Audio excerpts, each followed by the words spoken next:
A gathering of the tribe. Once upon a time, a great tribe of people lived in a world far away from ours.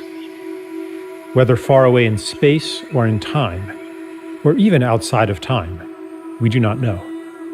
They lived in a state of enchantment and joy that few of us today dare to believe could exist, except in those exceptional peak experiences where we glimpse the true potential of life and mind.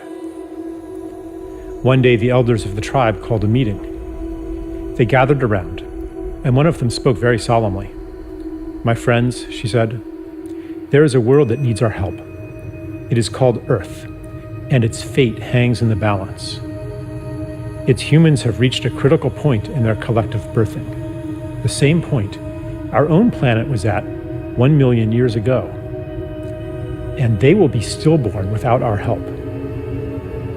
Who would like to volunteer for a mission to this time and place and render service to humanity?"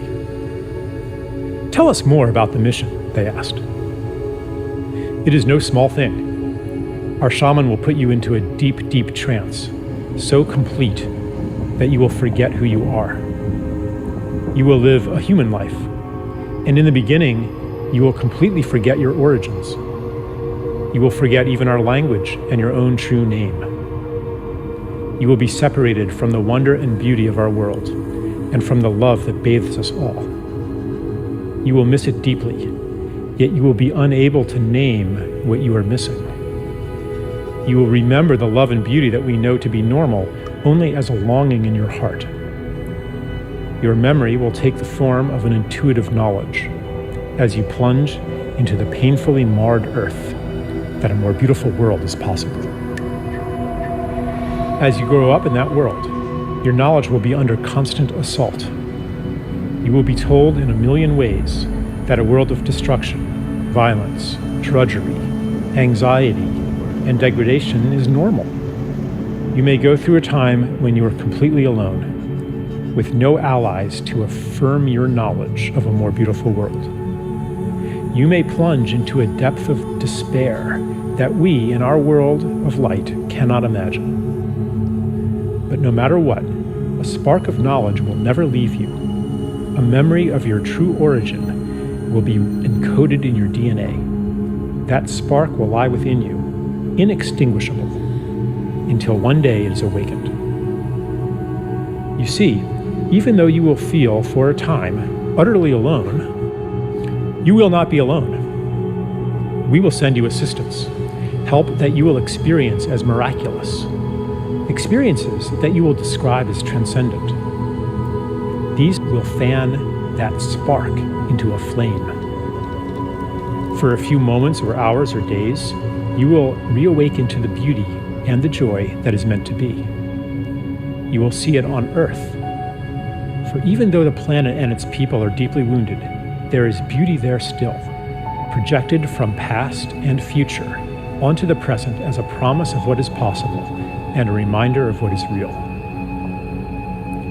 After that glimpse, the flame may die down into an ember again as the routines of normal life there swallow you up. But after each awakening, they will seem less normal, and the story of that world will seem less real. The ember will glow brighter. When enough embers do that, they will all burst into flame together and sustain each other. Because remember, you will not be there alone. As you begin to awaken to your mission, you will meet others of our tribe. You will recognize them by your common purpose, values, and intuitions, and by the similarity of the paths you have walked.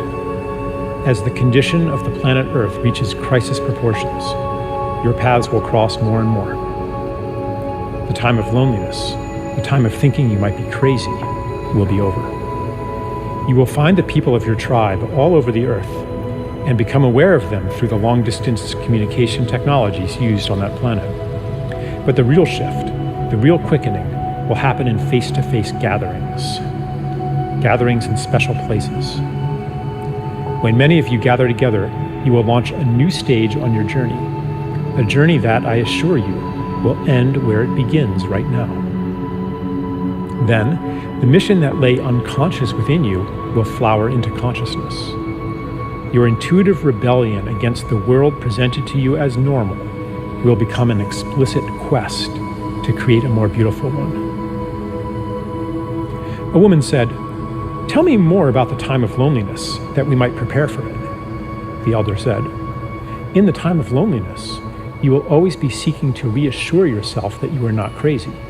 You will do that by telling people all about what is wrong with the world, and you will feel a sense of betrayal when they don't listen to you.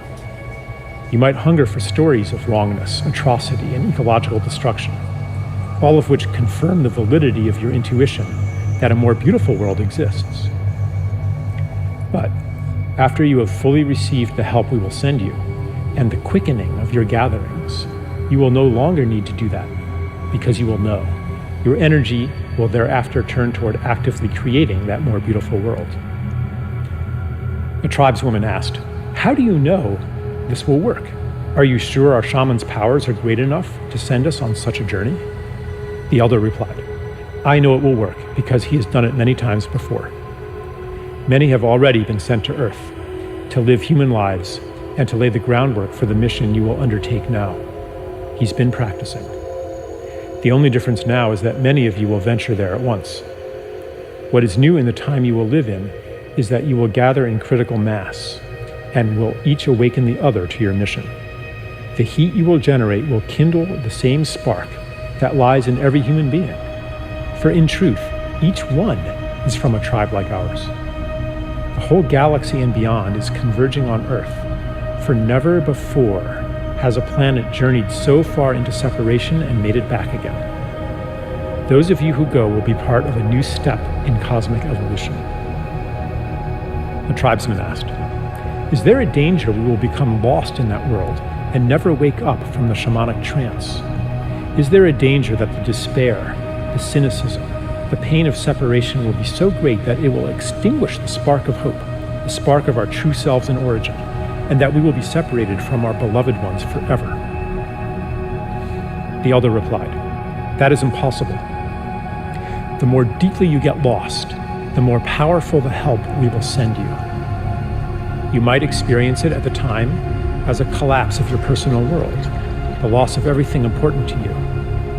Later, you will recognize the gift within it.